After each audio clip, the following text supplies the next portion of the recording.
사회 고위층 인사가 될수록 요구되는 높은 수준의 도덕적 의무가 있습니다. 우린 이것을 노블레스 오블리주라고 말합니다. 초기 로마 시대 때 귀족들이 보여준 투철한 도덕 의식과 솔선수범하는 공공 정신에서 비롯된 단어라고 합니다.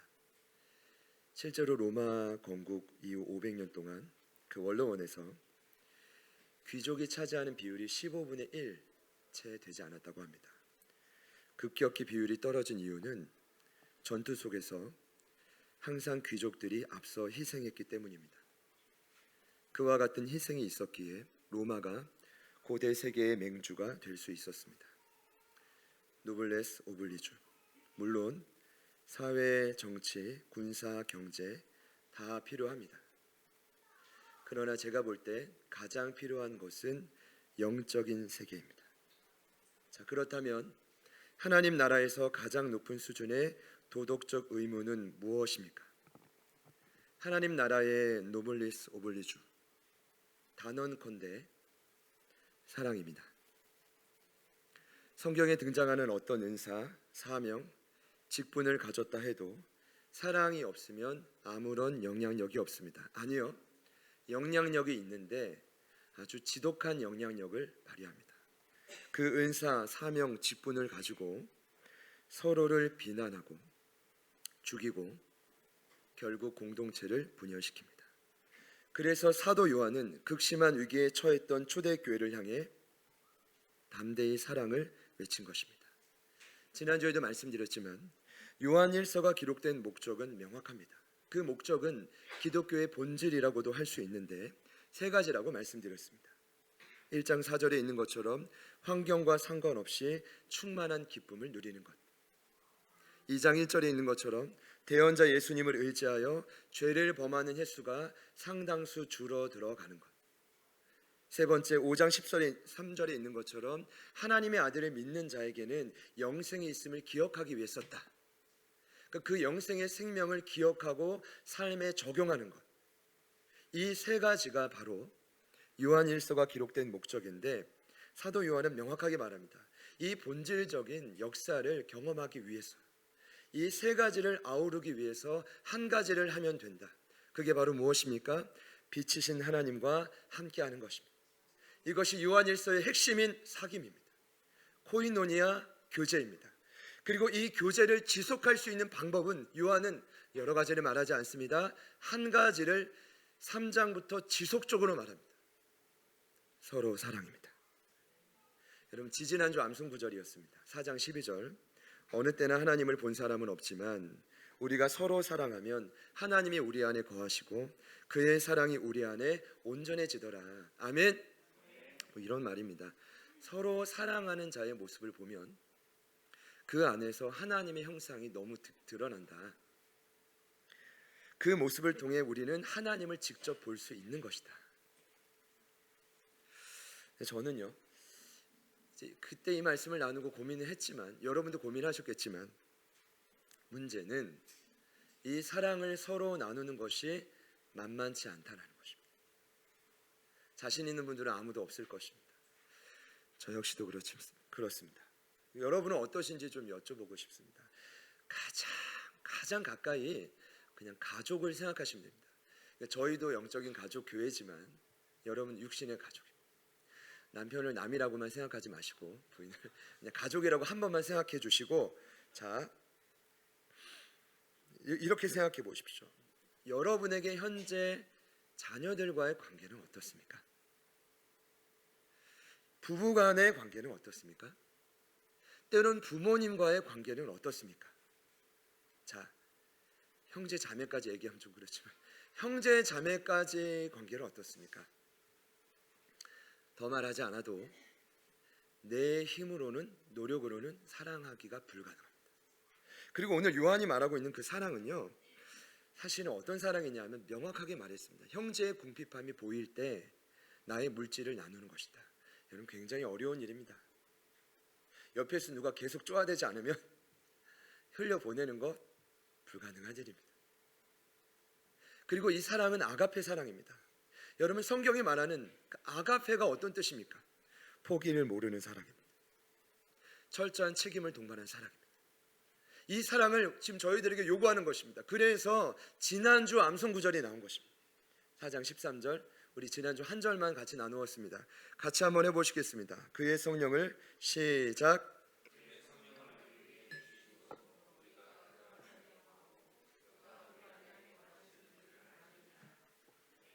자, 할까요? 아멘. 성령을 우리에게 주신 이유가 무엇입니까? 그 능력이 아니면 서로 사랑이 불가능하다라는 것입니다. 어제 제가 좀 늦게 보냈습니다. 밤 10시 반에. 어제 암송 구절 이미지를 받으신 분들은 좀 깜짝 놀라셨을 겁니다. 초에 빨간 배경에 활활 타오르는 불이죠. 야, 이거 나래 간사님 이거를 매주 하시는데 기가 막히지 않습니까? 전문가가 하시는 줄 알았죠? 거의 전문가입니다. 전문가보다 낫습니다. 나중에 요한일서 강해가 맞춰지면 그 이미지를 인화해가지고 한 곳에 쫙 배열해 놓으면 굉장히 멋지겠죠? 다른 이유가 아니라 말씀을 기억하기 위해서. 지난주 말씀을 기억합니다. 성령을 우리에게 주신 이유가 뭐예요? 사랑이신 하나님 안에 꼭 붙어 살기 위해서. 같이 절 따라합시다. 성령님, 연약한 나를, 모자른 나를 제발 도와주십시오. 그래서 어제 이쯤에 제가 답장 이야기를 안 했더니 참 신기해요. 이미지를 만드신 나래 간사님만 답장을 주셨더라고요. 자, 그래서 오늘 제가 말씀드립니다. 옆에 있는 분들께 한번 이렇게 축복합시다. 성령님, 제 옆에 있는 사람을 부드러운 마음으로 바꿔주십시오. 그 얼마나 이 부드러운 마음이 굳어졌으면 손가락 하나가 안 움직이겠습니까? 여러분, 죄송합니다. 오늘만 말하고 제가 더 이상 말하지 않겠습니다. 오늘만. 금일 본문도 사실 놀라운 사랑의 진리를 가르쳐 주는데 매주 새로워요. 같은 장에 있다고 해서 같은 각도로 말하고 있지 않아요. 오늘은 그 사랑을 말하는데 제가 나중에 천국 가면 가장 먼저 품에 안기고 싶은 분 사도 요한 정했습니다. 어쩜 이리도 놀라운 진리를 가르쳐 주시는가. 사랑의 진리를. 어쨌든 성령이 가르쳐 주신 거지만 일단 그 사랑의 품에 한번 안기고 싶다. 할렐루야. 오늘은 그 사랑을 요한이 뭐라고 표현하냐면 온전한 사랑이라고 말하죠. 세 번 이 온전한이라는 단어가 나오는데 17절입니다. 사랑이 우리에게 온전히 이루어진 것은 이렇게 나오죠. 18절 온전한 사랑의 두려움을 내쫓나니, 또 18절 두려워하는 자는 사랑 안에서 온전히 이루지 못한 자다. 온전함이 몇 번 나와요? 3번. 그럼 본문에서 말하는 온전한 사랑은 무엇입니까? 쉽게 말하면 완벽한 사랑, 퍼펙트 러브입니다. 이 퍼펙트 러브가 어떤 것일까요? 여러분, 의심할 여지가 없습니다. 성경이 말하고 가르쳐주는 온전한 사랑은 하나님 아버지의 사랑밖에 없습니다. 그분의 사랑은 실수가 없습니다. 포기를 모르십니다.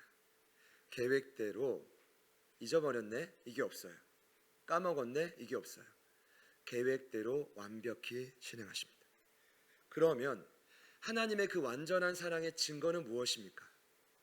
오늘 말씀에도 나오지만 그분의 아들 예수입니다. 그분 아들 예수님이 이 땅에 직접 오셔서 저와 여러분과 온 땅에 무엇이 되어주셨죠? 구주가 되어주셨습니다. 그 사실 외에 완벽한 사실의 증거가 없습니다. 그러면 결론입니다. 온전한 사랑을 경험한다는 건 지금도 깊은 절망과 상처로 얼룩진 내 인생에서, 답답한 내 인생길에서 구주 되신 예수님을 시인하는 것입니다. 자, 그러면 뭐예요? 온전한 사랑을 우리도 경험할 수 있다는 것입니다. 자, 그 온전한 사랑을 더 구체적으로 말씀드리기 위해 14절부터 16절을 보면 설명하고 있습니다. 먼저 15절에 다 같이 한 번 더 읽어보겠습니다. 누구든지 시작.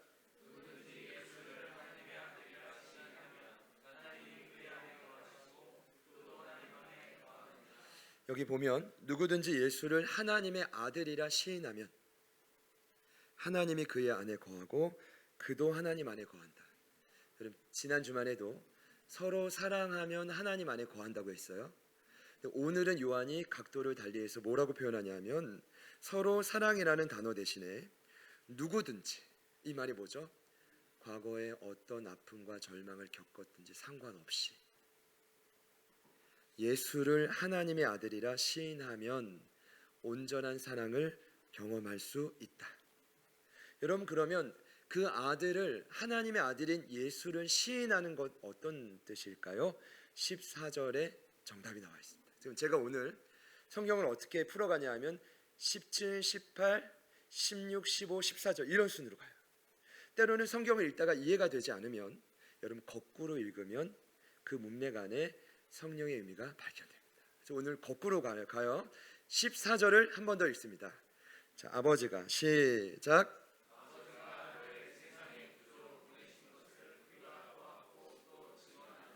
제가 이번 말씀에서 가장 새롭게 깨달은 게 이겁니다. 아들을 시인하는 것이 서로 사랑하고 그분 안에 거하는 건데, 아들을 시인하는 삶이 뭐냐? 14절에 정답이 나와 있죠. 명확하게 나와 있죠. 아들을 세상의 구주로 보낸 것을 보고 증언하는 삶이다. 여러분, 이거 외에 다른 것이 없습니다. 다른 것을 말하면 이단입니다. 잘못된 것입니다.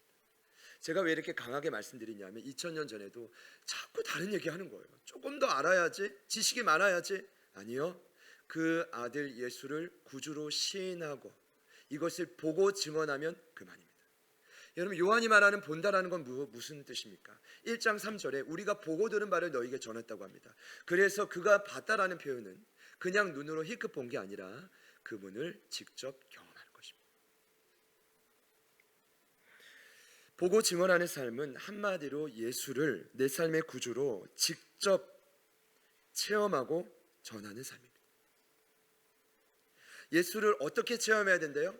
어떻게 전해야 된대요? 성경은 명확히 말합니다. 예수는 하나님의 아들인데 너희들의 삶의 구주다.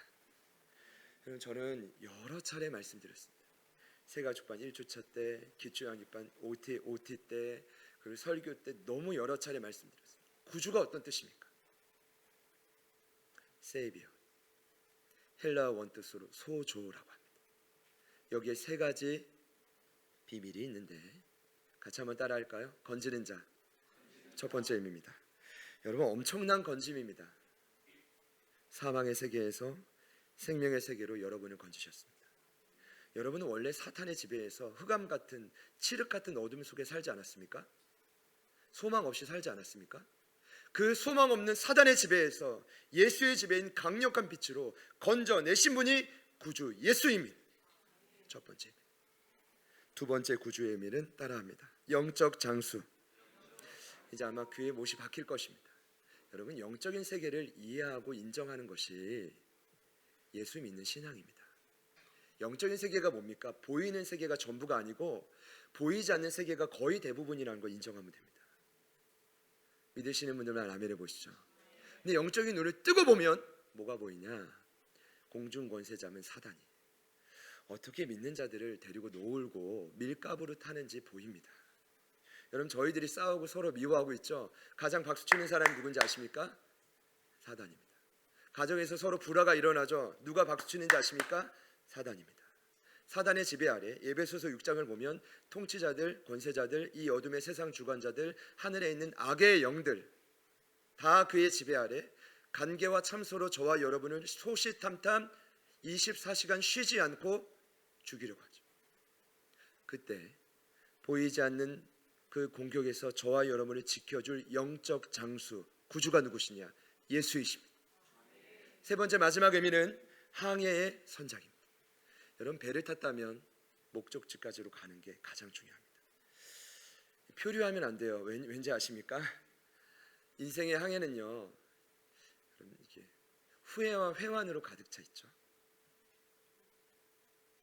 아마 여기 계신 분들 아마 절반 이상은 모르겠어요. 앞으로 살아갈 날이 살아오신 날보다 훨씬 적으실 겁니다.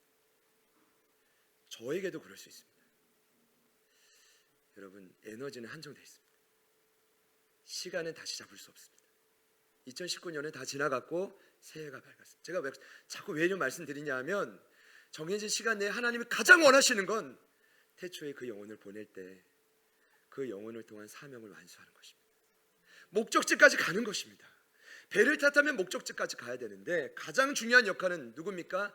배의 키를 잡고 있는 선장입니다. 그 선장을 따라야 표류하지 않습니다. 그 선장이 누굽니까? 구주 예수입니다. 여러분, 구주 예수님, 저는 이렇게 설명하고 싶어요. 저와 여러분을 살리시고 사망에서 사단의 공격으로부터 지키시고 완전한 길로 인도할 분이 누굽니까? 예수밖에 없다. 믿으시는 분들은 아멘 해보시죠. 지금 그 말하고 있는 거예요.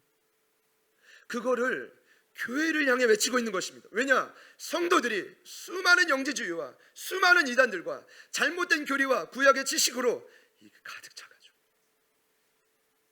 너 할 수 있어. 그럼 할 수 있습니까, 여러분? 예수가 없으면 불가능합니다. 예수가 오늘도 저와 여러분을 살리시고 보호해 주시고 인도해 주시지 않으면 온전한 사랑을 누릴 수 없다가 오늘 말씀의 결론이 되겠습니다. 그러니 여러분, 이런 것입니다. 제가 오늘 이 결론을 더 구체적으로 말씀드리면 온전한 사랑은 예수를 내 삶의 구주로 시인하는 건데 경험하고 증언하는 시간을 여러분의 삶의 현장에서 적용하셔야죠. 더 많이 그 시간을 갖는 것이 온전한 사랑을 누리는 상태입니다. 그러니까요, 내가 하루에 5분 구주되심을 느끼다가 요즘에는 30초만 한다. 그럼 30초만 한다고 온전한 사랑이 누려지겠어요? 아니요, 사라집니다. 5분 하시는 분들은 10분 하셔야 됩니다. 잘 들어보세요. 20분 하시던 분들은 40분 하셔야 됩니다. 30분 하시는 분들은 최소 31분은 해야 내 삶에 그전보다 더 깊은 예수가 구주임을 인정하게 된다. 그런데 새해가 딱 됐는데 하던 큐티를 안 한다. 읽던 성경을 안 읽는다.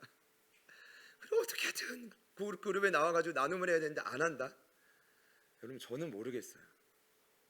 불가능합니다. 온전한 사랑을 누리고 서로 사랑하는 것 불가능합니다. 여러분, 구주 되신 예수님을 지금보다 더 많이 인정하셔야 됩니다. 여러분, 제가요 이런 생각이 들었어요. 결국 사랑하면 시간을 드리는 거 아닙니까? 아니에요? 제가 보니까 저희 교회 성도분들 특징은 일주일에 몰아서 하시는 것 같아요.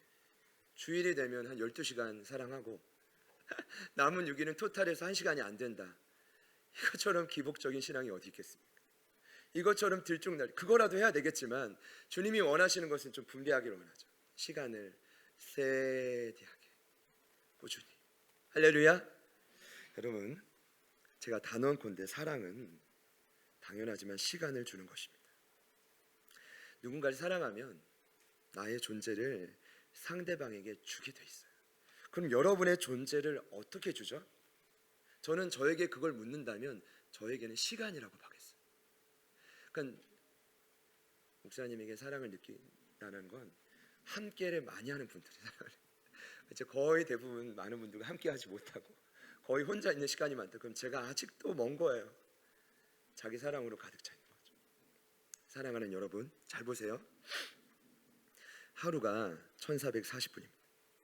거기서 여러분의 존재를 어떻게 표현하겠습니까? 나의 시간으로만 표현됩니다. 사랑한다면, 누군가를 사랑한다면 아마도 사랑하는 대상을 지금보다 더 많이 생각할 거예요. 그리고 사랑하는 누군가 지금보다 더 많이 함께 할 것입니다. 여러분, 그 대상이 누가 되면 돼요? 구주이신 예수님이 되면 되는 것입니다. 여러분, 하나님 이걸 너무 원하세요. 너무. 하나님 기본적으로 저와 여러분을 너무 사랑하시는 분이에요. 일단 24시간 내내 여러분 평생 동안 여러분은 한 번도 잊어보신 분이 없다면 그 유일한 분이 하나님이십니다. 오죽하면 하나님이 여러분들의 이름을 손바닥에 뭐라고 하냐면 새겼다라고 기록되어 있어요. 쓰셨다가 아니에요. 왜냐하면 쓰면은 지워져요. 새기면 기록에 남아요. 믿으시기를 축복합니다. 이사야 49장 말씀입니다. 그들은 혹시 잊을지라도 나는 너를 잊지 아니할 것이라 내가 너를 내 손바닥에 새겼다. 제가 이번 주에 시편 말씀을 읽는데 너무 울컥하고 눈물이 났던 한 구절이 있어요. 다윗이 27편에 이런 말을 했어요. 내 부모는 나를 버렸으나 여호와는 나를 영접했다. 이 말이 뭐예요? 이 땅에 어떤 부모라도, 실제 다윗은 버림받았지만 어떤 부모라도 자식을 24시간 기억하지 않습니다. 제가 두 팔 두 다리를 걸었다. 확실함.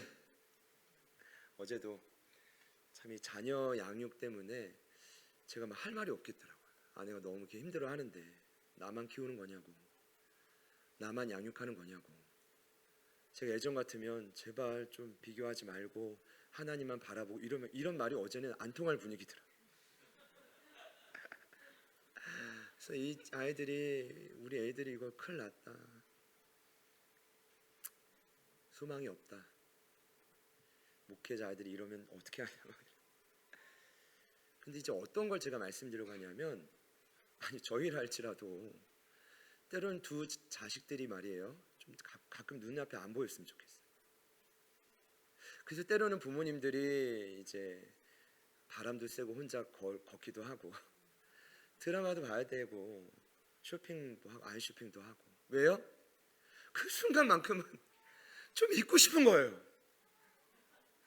저희만 그렇습니까? 여러분 동일하실 줄 두 팔 두 다리를 들어 확실해요. 중요한 건 부모는 잊어도 여호와 하나님은 잊지 않으십니다. 이게 결론이라고요. 그러면 뭐 하면 돼요? 제발 좀 그 사랑을 닮아서 우리도 하루 1440분 중에 제발 5분, 제발 10분 진심으로 그분을 생각하는, 뭐 어떻게 해요? 구주 되신 예수님을 생각하는 여러분의 삶에 더 확보되기를 축복합니다. 근데 오늘 진짜 핵심은요, 왜 그토록 오늘 요한이 이 온전한 사랑을 강조하느냐, 예수가 구주 되심을 더 많이 인정하라고 강조하느냐? 결론은 그렇습니다. 그렇게 하지 않으면 삶에 불쑥 찾아온 두려움을 이겨낼 수가 없어요. 여러분, 두려움이란 오늘 말씀에 반복적으로 나오는데 삶에서 느끼는 감정인데 이런 거예요. 공포, 염려, 근심, 무서움, 이 모든 것을 아우르는 단어가 두려움이라는 단어입니다. 근데 오늘 요한은 이렇게 명확하게 말합니다. 너희들의 삶에 예수가 구주이심을 인정할 때 온전한 사랑을 경험할 텐데, 그 온전한 사랑을 누리면 그 사랑이 심판 날에도 담대함을 줄 것이고 형벌로부터 오는 두려움을 내쫓게 될 것이다. 17절입니다. 이로써 사랑이 우리에게 온전히 이루어진 것은 우리로 심판 날에 담대함을 가지게 하려 합니다. 18절입니다. 사랑 안에 두려움이 없고 온전한 사랑이 두려움을 내쫓나니 두려움에는 형벌이 있습니다. 여러분, 오늘 요한이 말하고 반복적으로 설명하는 두려움, 단지 이 땅에서 겪는 염려와 근심만을 의미하지 않습니다. 그럼 오늘 요한이 말하는 두려움은 무엇일까요? 두 번째로 말한다면 우리 어떤 인생도 피할 수 없는 죽음이라는 두려움. 여러분, 제가 확신하건대 우리는 언젠간 다 이 세상을 떠납니다. 옆에 있는 분들께 축복해 보십시오. 언제일지 모르지만 당신도 죽습니다. 자, 그러나 오늘 말하고 있는 이 두려움은 궁극적으로 어떤 두려움을 말하냐 하면 그냥 인간의 목숨이 끝나 죽음이 아니라 죽음 이후의 심판날에 겪게 될 형벌을 의미합니다. 그 형벌로부터 오는 두려움이 믿는 자든 믿지 않는 자든 모든 자들에게 있다는 것입니다. 사실 원래 인간에게는 두려움이 없었는데 최초의 인간인 아담과 하와가 죄를 짓자마자 두려움이 찾아오죠. 왜 그럴까요? 한 번도 경험하지 못했던 죄로 인해 하나님의 부재를 느꼈기 때문입니다. 여러분, 어떤 인간도 영적인 존재이기 때문에 하나님의 부재를 느낀다면 두려움 속에 살 수밖에 없습니다. 왜 세상에서 그토록 유명하고 떵떵거리는 사람들이 목숨을 끊을까요? 하나님의 부재를 느꼈기 때문에. 거기서 끝나지 않습니다. 오늘 말하고 있는 이 두려움은 여러분, 아담과 하와가 그때부터 느낀 거예요. 우리는 영원히 살 수 없구나. 우리는 반드시 죽는구나. 그리고 그때부터 느낀 거예요. 죽음이 전부가 아니구나. 죽음 이후에는 영원한 심판이 있구나. 여러분, 그런데 제가 여러분께 여쭤볼게요. 이 심판이 불신자들에게만 있습니까? 신자들에게만 있습니까? 질문이 좀 그러네. 여러분, 이 심판이 불신자들에게 있나요? 신자들에게도 있나요? 신자들에게도 있나요? 1부 때 제가 여쭤봤을 때 장로님이 있습니다 이렇게 대답해 주셔서 감사합니다. 성경은 이 심판은, 죽음 이후의 심판은 모든 대상에게 있다고 말합니다. 그리고 결론적으로 말씀드리면 오늘 요한이 말하고 있는 형벌, 심판은 누구를 대상으로 말하고 있냐? 앞으로 신자들이 받을 심판입니다. 그럼 먼저 이럴 때 좀 종말론에 대해 간단히 말씀드리면, 심판에 대해서 불신자들이 겪을 심판은 이런 것입니다. 그들은 모두 죽음 이후에 엄중한 심판을 받습니다. 혹독한 지옥불에 던져지는데, 그냥 너무 많은 근거 구절이 있지만 예수님이 직접 하신 말씀이 있습니다. 마태복음 13장에 인자가 그 천사들을 보내리니 그들이 그 나라에서 모든 넘어지게 하는 것들, 또 불법을 행하는 자들을 거두어내서 풀무불에 던져 넣으리니 거기서 울며 이를 갈게 될 것이다. 마태복음 25장에 또 말씀을, 또 왼편에 있는 자들에게 이르시되 저주를 받은 자들아, 나를 떠나 마귀와 그 사자들을 위해 예비된 영원한 불에 들어가라. 그러니까 여러분, 예수님을 모르는 불신자들 두려움이 없을 것 같죠? 다 두려움이 있습니다. 영적인 존재이기 때문에 죽음에 대해서 반드시 그 이후의 심판에 대한 두려움이 반드시 있습니다. 정말 없다고 하시는 분들이 있을 수 있어요. 저도 그런 분을 만나봤지만 결국 두려움이 있습니다. 결국 있습니다. 믿으시기를 축복합니다. 자, 그럼 두 번째로 신자의 심판입니다. 먼저 저는 좀 좋은 걸 말씀드릴게요. 자, 신자들은요, 물론 신자들은 지옥불로 던져지지 않습니다. 그러나 선악간에 행한 대로 보상받습니다. 이게 무슨 말이냐? 성경에는 면류관 이야기가 여러 군데 나오더라고요. 이번에 좀 정리를 해봤는데, 여러분, 이런 것입니다. 자, 이 땅을 살아가며 신앙생활 하는데 면류관을 받을 분들이 있어요. 저는 꼭 받고 싶거든요. 자, 제가 설명드릴 때 나 이런 면류관 받고 싶다 생각되시는 분들은 속으로 아멘 하시면 됩니다. 믿음의 경주에서 이긴 자는 썩지 않을 면류관을 주신다고 합니다. 자, 순교자들은 생명의 면류관을 주신다고 합니다. 성숙한 영적인 부모들, 성경에서는 장로들이라고 표현하는데 영광의 면류관을 주신다고 합니다. 끊임없이 영혼들을 케어하고 품고 인내하고 사랑해주는 그런 자들. 네 번째로 예수님의 재림을 마지막 때에 고대하는 자들은 의의 면류관을 주신다고 합니다. 그리고 다섯 번째로 많은 이들을 구원한 자는 기쁨의 면류관을 주신다고 합니다. 여러분, 저는요 기쁨의 면류관을 받고 싶어요. 여러분은 어떤 면류관을 받고 싶습니까? 어떤 면류관을 받고 싶습니까? 면류관 필요 없습니까? 불 가운데서 간신히 구원받기를 원하십니까? 자, 그래서 불심판이 나온 것입니다. 바울 사도가 고린도 교회 성도들에게 고린도전서 3장 13절과 15절에 신자의 심판을 명확하고 쉽게 말했는데, 이것을 따라합시다. 불심판. 자, 세 번역입니다. 이렇게 나와 있습니다. 각 사람의 업적이 그날에 드러날 것입니다. 그날이 그것을 밝히 보여줄 것입니다. 그날을 보고 그날에 불로 나타났기 때문입니다. 그래서 그 불이 각 사람의 업적이 어떤 것인가를 검증하여 줄 것입니다. 어떤 사람이 지은 작품이 그대로 남으면 그는 삶이 밝힐 것이요 영광스러울 것이요, 이런 말입니다. 어떤 사람이 작품이 다 타버리면 그는 손해를 볼 것입니다. 그러나 그 사람은 구원은 받을 것이지만 마치 불 속을 거쳐서 살아나온 듯 할 것입니다. 이것이 그 유명한 불심판입니다. 여러분, 더 쉽게 말씀드리면 여러분이 모두 다 인생의 기초는 예수 그리스도입니다. 할렐루야. 자, 그 기초 위에 예수님을 믿은 그 다음부터 10대든 20대든 30대든 상관없이 그때부터 모두 다 인생의 건축을 하게 됩니다. 그리고 죽었습니다. 그리고 불심판의 날이 있습니다. 예수님이 불꽃 같은 눈으로 중공검사를 하는 거죠. 중공검사. 그런데 그 재료를 어디서 값싸고 어디서 진짜 다 소중한 거는 자기가 다 먹고 어디서 필요 없는 걸 다 갖다 붙여다가 만든 그 집이 있다고 칩시다. 싹 다 불타 없어집니다. 뭐만 남아요? 그루터기만 남고 간신히 살아남는 것입니다. 그러나 인생의 집을 너무나 소중한 것들로 지은 자가 있습니다. 오늘 말씀에 나온 것처럼 서로를 사랑하며 나의 재물을 아낌없이 나누며 나에게도 필요하지만 죽어가는 영혼들에게 시간을 나누며 살렸던 그 영혼들의 삶은 견고합니다. 그러니 그대로 하나님 앞에 칭송을 받게 되는 것입니다. 여러분, 이 불심판 저와 여러분에게 얼마 남지 않았습니다. 여러분, 놀라운 건 고린도전서 3장을 보니 그 말씀 이후에 이런 말씀이 나옵니다. 여러분, 유명한 구절이죠. 너희 안에 그래서 성령을 주었다. 성령을 통해 너희들의 성전, 인생의 전을 올바로 지어라.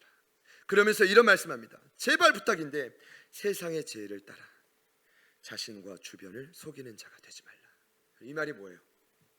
거짓말하지 말아라. 여러분, 옛말에 도둑이 제발 저린다고 합니다. 이걸 신앙인에게 적용하면 여러분, 어린아이도 죄가 뭐냐 하면 거짓말이라고 하죠. 그럼 바울 사도가 지금 가장 기초적인 거 말합니다. 너 왜 자꾸 거짓말해? 여러분, 세상은 자꾸 말합니다. 속이라고. 아니요, 성경은 분명히 말합니다. 정말 지혜로운 자는, 바울이 말합니다, 어리석은 사람이 되는 것이다. 그러면 뭐가 돼요? 마지막 불심판을 거룩하게 이길 수 있다. 사랑하는 여러분, 누가 이 말씀 앞에 자유로울 수 있겠습니까? 사실은 오늘이 심판의 날, 형벌에 대해서 요한일서의 오늘 본문이 처음 나온 게 아니에요. 앞서 2번 더 나왔습니다. 2장 28절입니다. 그가 강림하실 때, 이게 뭐죠?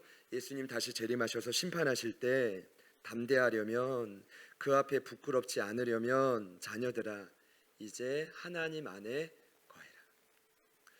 믿으시는 분들만 아멘 해보시죠. 3장 2절이 두 번째, 사랑하는 자들아 우리가 지금은 하나님의 자녀다. 이 말이 뭐죠? 자녀답게 살아야 되지 않겠냐. 장래에 어떤 일이 일어날지 모르지만 그리스도께서 나타나시면 우리도 그와 같은 부활의 몸이 되고 그때 그분을 참 모습 그대로 볼 것이니 자녀들아 마지막 날 소망이 있으려면 그가 깨끗하신 것처럼 누구나 깨끗하게 살아야 한다. 두 가지 이미 말했죠. 하나님 안에 거해라. 그리고 뭐래요? 깨끗하게 살아라. 우리 앞뒤 옆에 있는 분들께 축복합시다.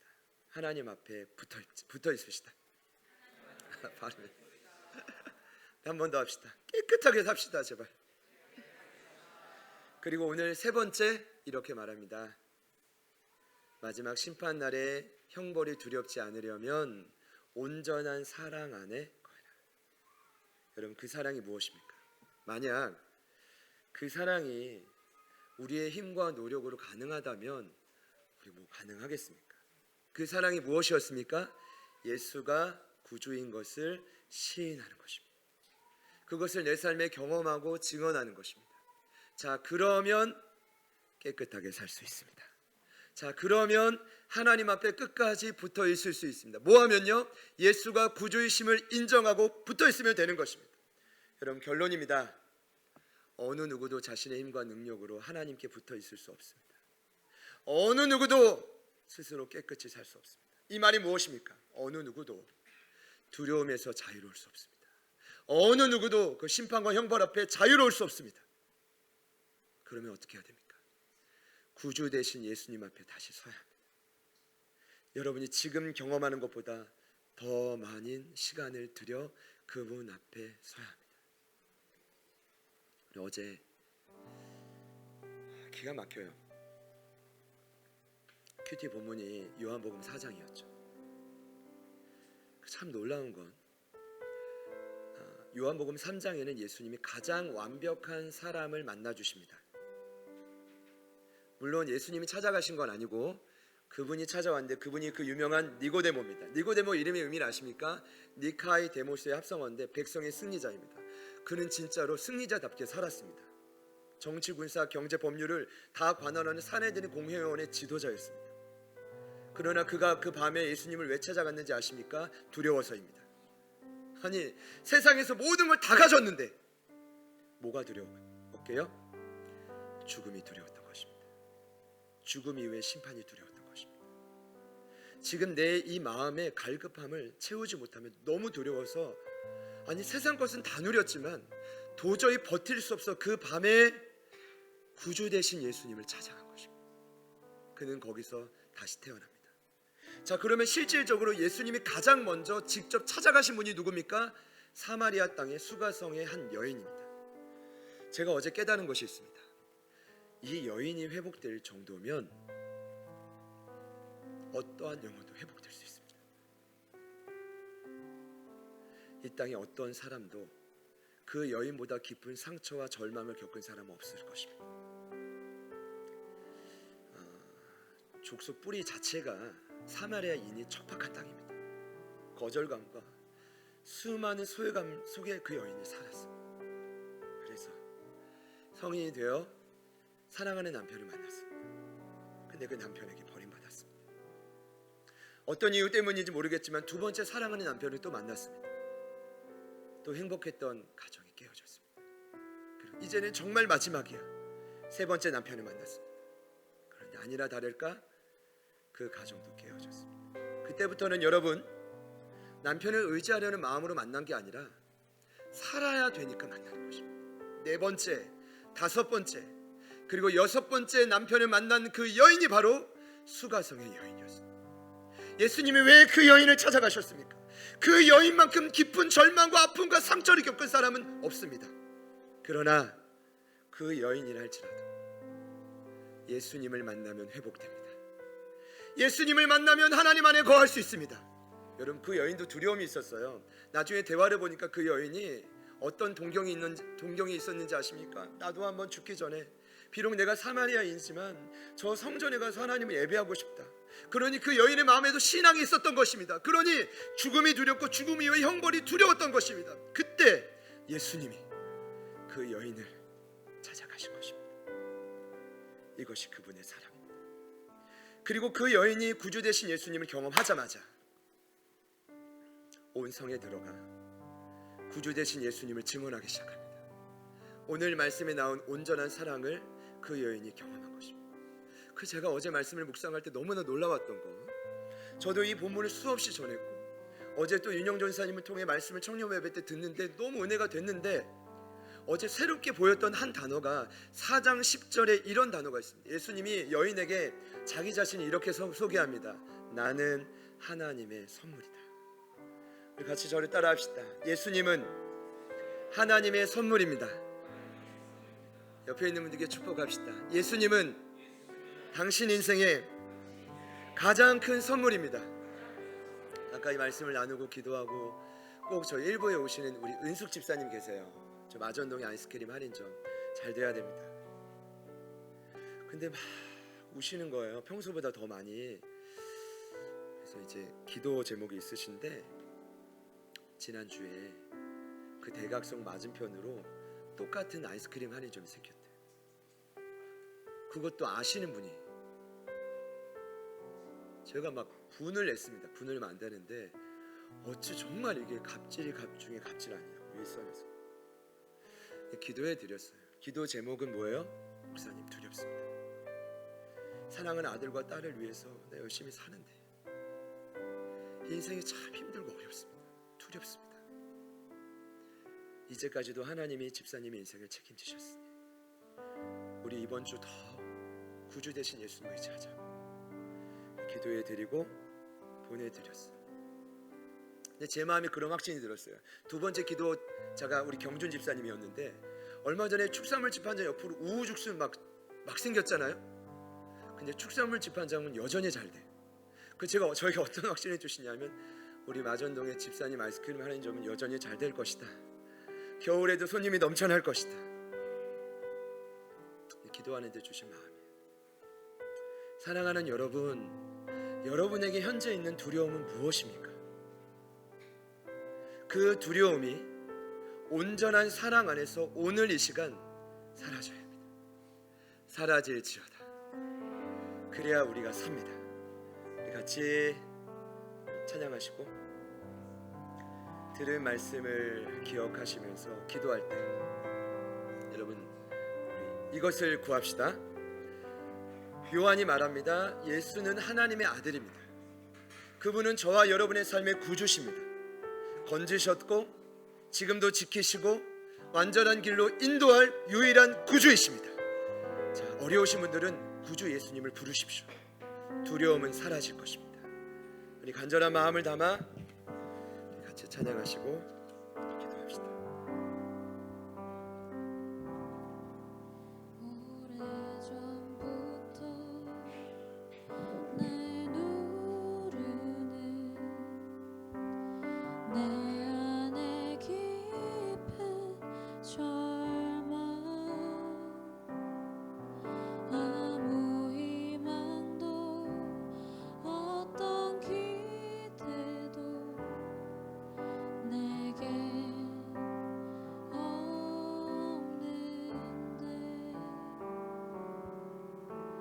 사람들의 외면과 날 거절하는 눈빛, 아픈 상처도 짙은 어둠으로 깊이 빠져만 가는데 어디선가 내게 들리는 하나님 아들 주님 이야기, 그분이라면 그의 옷자락이라도 내 마지막 소망이니 주님을 만났네. 옷자락에서 전해지는 사랑, 내게 임한 주님의 능력, 날 누르는 이 품의 근원을 고치셨네. 날 바라보시네.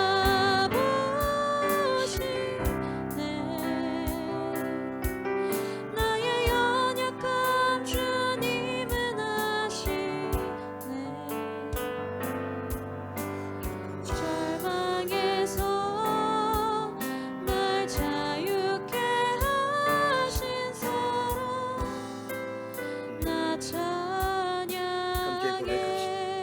어디선가 내게 들리는 하나님 아들 주님 이야기, 그분이라면 그의 옷자락이라도 내 마지막 소망이니 주님을 만났네. 옷자락에서 전해지는 사랑, 내게 임한 주님의 능력, 날 누르는 아픔의 근원을 고치셨네. 날 바라보시네.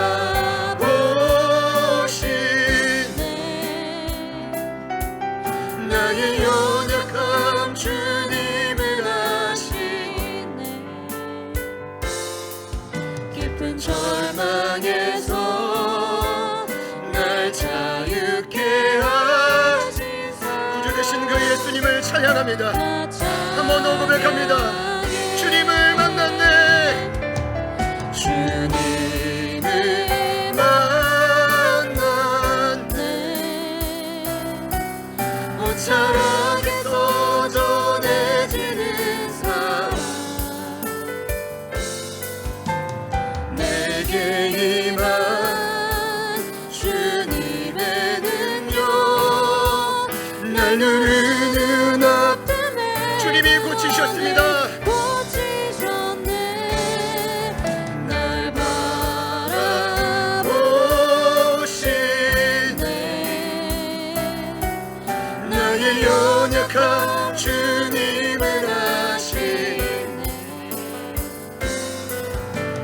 절망에서 날 자유케 하신 사랑 나 찬양해. 삶의 두려움으로 지난 한 주 깊은 절망을 경험하신 분이 있다면 다 같이 눈을 감아주시고 두 손을 가슴에 모아주십시오. 그것이 어떠한 원인이든, 이 생에서의 염려와 근심이든, 아니면 죽음에 대한 두려움이든, 그리고 우리가 미처 깨닫지 못하죠, 죽음 이후 영원한 심판대 앞에서 형벌로부터 오는 두려움이든, 주님은 이 시간 말씀하십니다. 예수가 구주이심을 시인하며 지금보다 더 많이 인정하고 고백하고 선포하면 우리는 온전한 사랑을 이루어 모든 두려움 가운데도 담대하고 모든 두려움을 내쫓게 된다. 믿음으로 고백합시다. 이 시간 함께 기도하실 때 두 손을 가슴에 모으신 분들은 모으신 채, 앉으신 분들은 또 간절한 마음을 담아 구주 되신 예수님 온전한 사랑으로 나를 건지시고 보호하시고 인도하심을 내가 이 시간 직접 눈으로 보게 하여 주십시오. 경험하게 하여 주십시오. 더 나아가 증언하게 하여 주십시오. 우리 간절히 주님 이름 부르시고 우리 한번 기도합니다. 주여,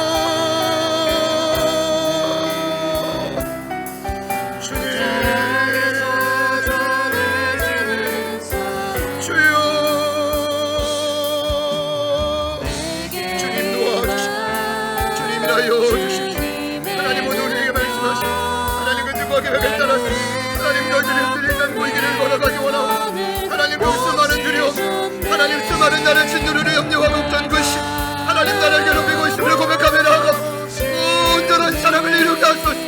하나님 지금보다 더 예수를 구주로 인정하고 따라가게 하소서. 하나님의 자신을 믿고 따라가게 하소서. 하나님의 눈으로 선포하며 따라가게 하소서. 주님 도와주십시오. 주님 인하여 주십시오. 성령님 도와주십시오. 성령님 나를 지속적으로 하나님의 예수께로 인도하여 주십시오. 주님 도와주십시오. 주님 도와주십시오. 하나님 어떤 기쁜 절망과 아픔도 하나님 그 여인을 고치셨다면 하나님 우리가 어떤 사람도 고칠 수 있음을 믿사오니 하나님 날마다 이 고장난 나를 회복시켜주시고 하나님 구주 되신 그 예수님을 해치함으로 말미암아 날마다 승리하는 우리 모두가 되게 하소서. 주님 도와주십시오. 주님 일하여 주십시오. 사랑하는 성도들이 모든 두려움이 무엇이고 하나님 그 두려움이 우리를 짓누르지 못하도록 도와주시고 하나님 그 두려움이 우리를 짓누르지 못하도록 도와주십시오. 날마다 승리하게 하소서. 날마다 던진하게 하소서. 날마다 간구하게 하소서. 성령을 주님을 바라보게 하소서. 주님 바라보며 나의 연약한 주님은 아시네. 날마다 주님 바라봅니다. 주여 도와주십시오. 깊은 절망에서 주님 도와주십시오. 주님 도와주십시오. 성령님 도와주십시오. 하나님 모든 두려움을 거두소서. 모든 두려움을 내쫓으소서. 모든 두려움이 물러가게 하소서. 하나님 저는 나이가 있다고 우리 인생 가운데 했던 모든 회원을 다 내려놓고 주님 앞에 믿음으로 반응하게 하소서. 주님 앞에 믿음으로 반응하게 하소서. 주님 도와주십시오. 주님 도와주십시오. 주님 도와주십시오. 주님 도와주십시오. 주님 일하여 주십시오. 하나님 도와주십시오. 하나님 우리를 도와주십시오. 하나님 모든 두려움으로 우리를 자유하게 하소서. 고치셨네. 주님 도와주십시오. 주여 도와주십시오.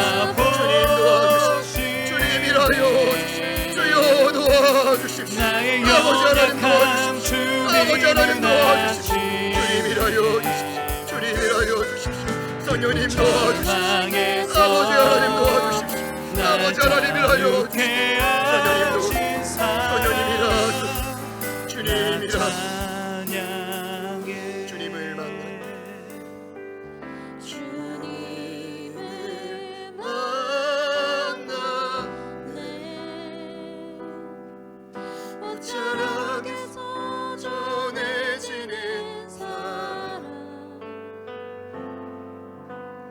내게 임한 주님의 능력 날 누르는 아픔의 근원을 고치셨네.